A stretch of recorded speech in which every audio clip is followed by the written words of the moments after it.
Hey NASCAR Pinty fans, Caitlin here. We are chatting with another driver ahead of the 2021 season. Today we are talking with driver of the number 64 Leland Camaro, Mark Dilley.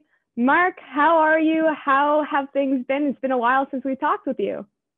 Yeah, no, good, dude. Just still pretty well doing what everyone else is doing, kind of hiding and and trying to stay safe in that, but getting ready, getting excited to go for this year. What was life like for you during 2020?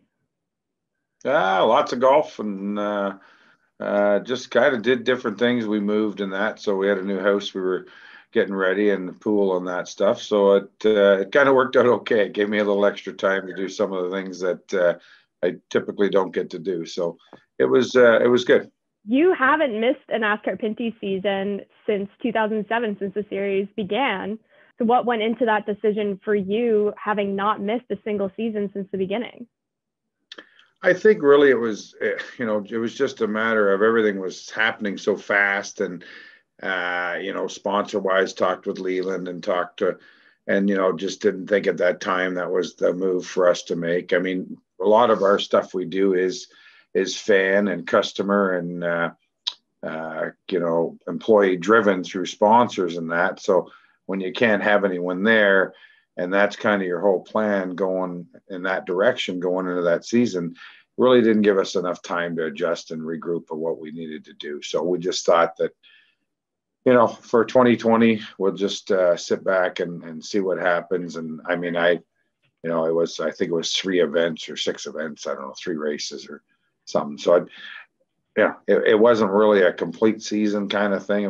They did the best they could do, and it just didn't work for us timing wise. Here you are, 2021, coming through with a new team as well, RGC Sports, partnering with White Motorsports as well.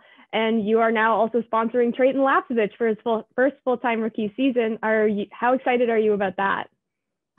No, it's exciting. It's really exciting. I'm excited for Trayton and, to get him to run get a full season under his belt in the Pinty series. We'll also have, probably going to have another driver in my car for one race or so, which will be pretty exciting. Another younger, not as young as Trayton, but very good racer, very well-known racer in Canada.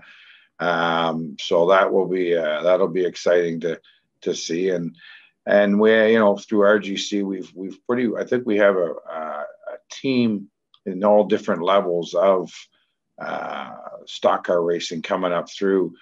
We've pretty well got someone in every level, from the junior late models to pro late models to everything, and then of course Trayton and the Pinty. So we're kind of helping out and grooming the future and seeing what that holds and seeing what that brings, and have some fun with it. That's for sure.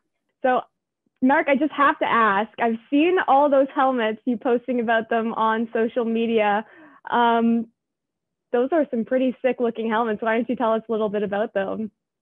That's really, I mean, that's a few. I have a lot more, that's for sure. I've been racing for, I don't know, 38 years. Some of the old ones don't quite look like these ones, but that's Scott that worked on my team, and he does a lot of, he owns Graphic Air Effects.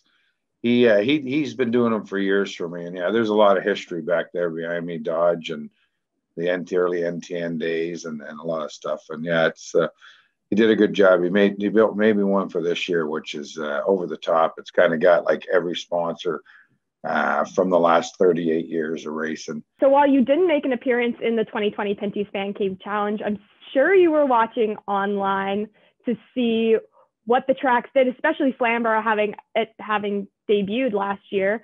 What did you learn watching the races, and what did you learn about the double headers? I mean, I've kind of raced in all different styles. So the double header thing we've kind of done a few times, whether it's in Saskatchewan and whatever. A lot of the races, I mean, are, talking Flamborough. Flamborough, actually, probably we won. I won't race. I've only raced at Flamborough probably, I don't know, 5, 6, 7 times in my career. But it's not that I don't like Flamborough or anything. I like Flamborough, but it's a place that kind of fits for what we're trying to do. Outside of that, as far as learning, I'm too old to learn. I think now I just give her. So final question. In 2019, you finished ninth in the point standings, and your best finish of sixth came at Autodrome Chaudière.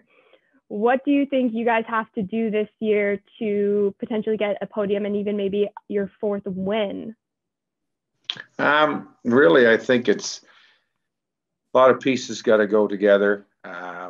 There's a lot that goes into doing this. We have new cars, we have new motors. So hopefully we're there. I think we fell behind a little bit in some of the areas over the last few years, by no fault of anybody. Just different things, and guys are doing things differently now. So I think that we're in good shape. Going forward. Obviously you want to run at the front and you go to race, but that a lot of times you can build a fast car that don't finish either. So the whole thing is trying to have a fast car that will stay together a long way. And that's really, I think, the key. And we're excited, with David and White Motorsports that, he can put us some equipment together that'll stay together and hopefully it'll be fast. I mean, and that's really the biggest thing. I mean, Kerry did a great job for years. I mean, on that, and now it's David's turn. So I let him go try it out. Well, we look forward to seeing how everything works out for you driving this season. Mark, thank you so much for joining us today. No problem. Thanks for having me.